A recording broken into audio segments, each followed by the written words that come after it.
So let's talk with Stephen. What was your the focus of your research? Well, we decided to research diabetes, and the two areas we focused on were East Harlem and New York, and our abroad research was focused on China. Okay, and why did you choose that topic? Well, diabetes we thought was a really pressing issue, and it's just sort of come up in the last 10 or 20 years. Before that, it wasn't major, but recently it's turned into an epidemic. Yeah. So we really wanted to look into why that was happening. And that we chose our areas. East Harlem, we know, has a very high rate of diabetes compared to the rest of New York, and we wanted to see the reasons behind that. And we looked into China because it's just such a large country with such a large and diverse population, and we wanted to see if we could find any trends that linked certain activities, certain lifestyles, certain areas to higher rates of diabetes as compared to other people. And what was surprising to you? What was alarming in your research? Well, we were very surprised at how eminent the link was between a lower socioeconomic status and a high rate of diabetes. If you look at East Harlem, you have a population where 16% of the people have diabetes and where the average income is $20,000 per household. If you go just south of there to the Upper East Side of Manhattan, you have an area where the average income is $80,000 and only 2% of the people have diabetes. And it's really interesting because the disease is very preventable, and there's not many dramatic measures that have to be taken. If you have a proper diet, if you have the proper amount of exercise, if you have the proper access to health care, you can really avoid getting type 2 diabetes, which accounts for 95% of the diabetes cases. And it's the people who don't have access to these things that wind up paying the consequences of the disease. So let's talk about preventative measures that you might have come across. What did you learn?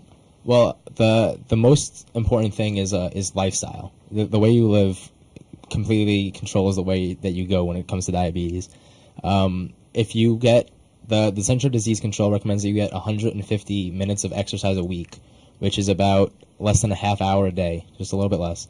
And if you eat a proper diet where you're not taking in too much cholesterol, you're not taking in too much sugar, you're not taking in too much salt, too many fats, if you can do that, it eliminates the risk of getting type 2 diabetes by over 50%.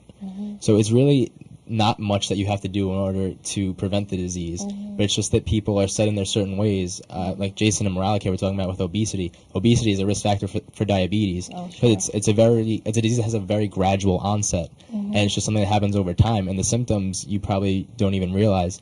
The symptoms, a lot of them are you go to the bathroom more often, your vision's a little blurry, you're often fatigued and tired, and it's things that they're not flashing warning signs that say you have to go to the doctor.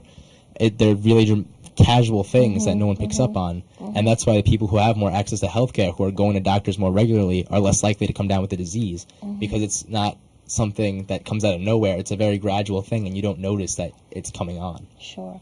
What do you want to do professionally, Stephen? I am interested in going into surgery or neurology. Okay, just pass the mic over. What about you, Jason? I'm also interested in surgery.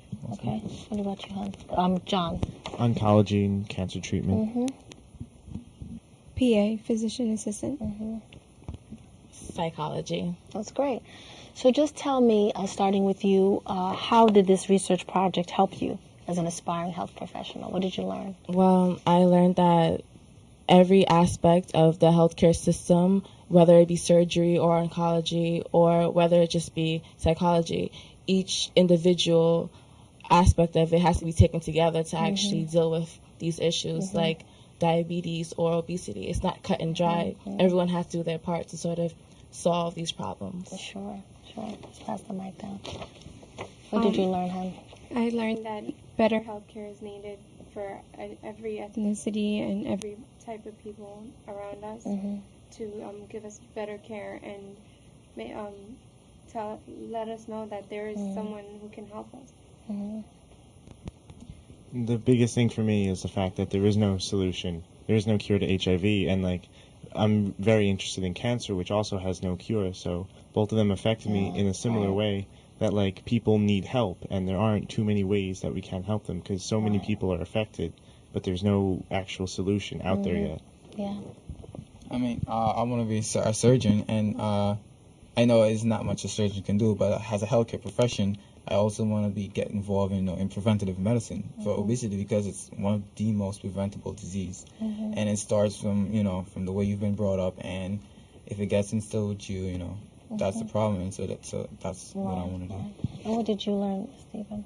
Well, something that I always assumed when I saw were certain groups are more likely to get certain diseases. You know, Right. where you see like African Americans are more likely to contract this disease, Right. or Hispanics. I always thought it was genetic or something like that. And doing this project made me realize that's really not the case. That if everyone were to be given equal access to healthcare in a lot of places, those numbers would probably all wind up being very similar. And it's not so much your background genetically, but your living environment that really impacts you. And I think that's something that needs to be addressed in the healthcare field.